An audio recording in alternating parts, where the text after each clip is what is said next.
Okay. It's on.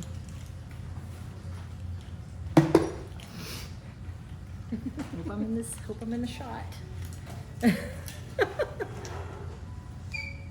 Is my head in it? You're in it. I just never knew that's what it looked like when we do this. It is. That is what we So look like. Okay. Okay, so it is February 12th, and this video is about the math autobiography assignment that we just talked about before we started the video. And so my assignment, I talked about all the way back to elementary school, which is what it wanted you to do. I had trouble remembering because that was a long time ago.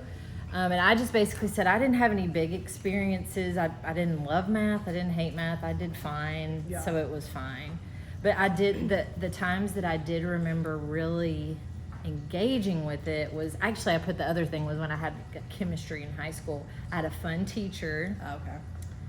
who we did a lot of fun activities that used math. Like we made tie-dye shirts one time. We had a pi day, like the number Yeah. pi, but he made it fun. Like you could demonstrate pi any way you wanted. So if you wanted to make a video, you can make a video. So he was using the Universal Design for Learning 20 something years ago. And then when in nursing school, that was my other time that I felt like math was actually relevant to my life, other than, using money. Yeah. So, but the reason, I guess the takeaways I got from it were from that main study that talked about, like when you're thinking about teaching kids, and you need to have a good relationship with the kids, and you can make it relevant to their life if you can, I guess. Mm-hmm. But we're so strapped with the curriculum again, which we've talked about that Yeah. before. You have made it relevant to their lives though, because I remember watching you teach something and you were like using them as examples. Like so and so has 8 Skittles and you would like say what type of candy they like and go based off of that, or like what kind of toys it was or whatever it was. So you do. So it's just harder Yeah. with the curriculum we use. But even in gen ed, it's boring. It's boring.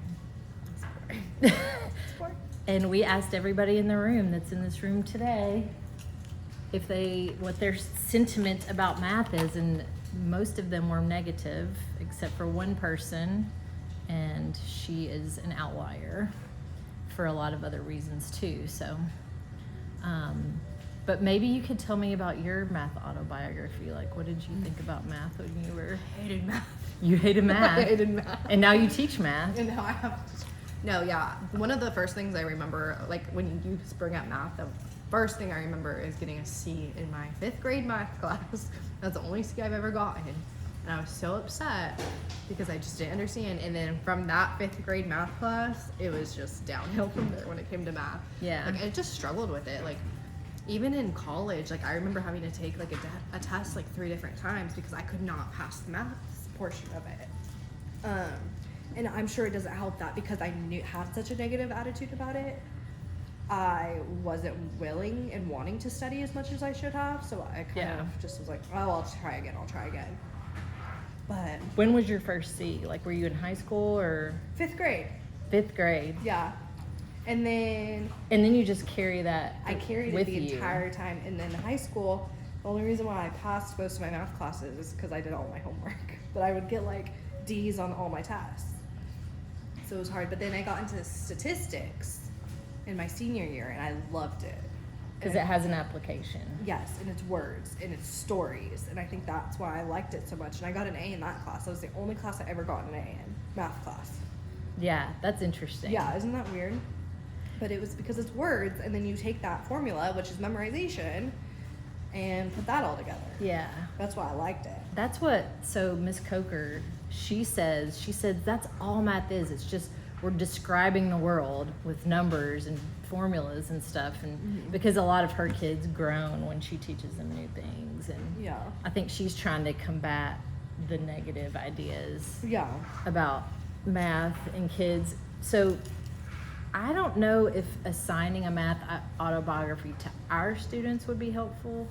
I could see like Harper or Woods doing it with their 4th or 5th graders. Like, hey, or even if you did want to do it with the younger ones, you could just do it verbally. Like, hey, what do you like about numbers? What do you like about math? Or do you feel like you're good at it or bad at it? I feel like you could incorporate it just so that you start talking about it early. Yeah, I can see that happening. Or even if you had like a chart, like a yes/no chart, and then instead of them having to verbalize it, just be like, "Do you like math? Pick one, yes or no," and going from there. And I even now that we're talking, my mind just went to our friend who loses steam every time, loses the bananas every time they have to do math. And I'm wondering if maybe there's something there for that student too that is causing that frustration, because we offer the hurdle help, we slow it way down, we've backed down the difficulty. But it seems like whatever we're doing is not appealing to this student. It's also at the end of the day. It's also at the end of the day. But anyways, this assignment was good for self-reflection. That's one of our words that we're supposed to talk about. Yeah. And let me make sure there's nothing else I need to cover. But really, this whole thing was like, how is my math autobiography going to be relevant to me as a teacher? Oh yeah, so this was the thing that when I was looking at my math autobiography is that I'm not always confident in what I'm teaching because one, I learned it in a different way than the way that it's being taught now. So I'm having to relearn strategies and methods and skills. So I'm probably gonna have to spend some more time. Yeah. I feel like once you take time to actually like sit down and learn it, you'll be able to do it, and then you're going to be repeating it so much. Like I was talking to one of the 2nd grade teachers because she was going over a math problem the other day, and I looked at her and I was like, I don't understand what you just did. And she's like, I didn't either when I had to do it. And she's like, let me explain it to you. And I was like, okay, that makes sense. But she's like, you should have saw me trying to teach it for the first time. So I feel like that's like a normal situation. Yeah. Especially with all this new math stuff. And then what we teach in SPED to like close the gap is different than the way they teach it in intervention and then in gen ed. Yeah, that's the hard part. I feel like it's like there's so many different strategies, and we're teaching these kids so many different strategies instead of like just trying to figure out the one that works for them the best. Like we even had that today with one of our kids. Like you were teaching him one way, and then I was teaching him the other way, and we were like, okay, which way works best for him? But it's hard. Yeah, because the other student that I'm usually with during that time likes to do it a certain way. Maybe we should just let him do it the way that I'm okay with that. if it gets it done. Okay, that was it. Any other things to add? No.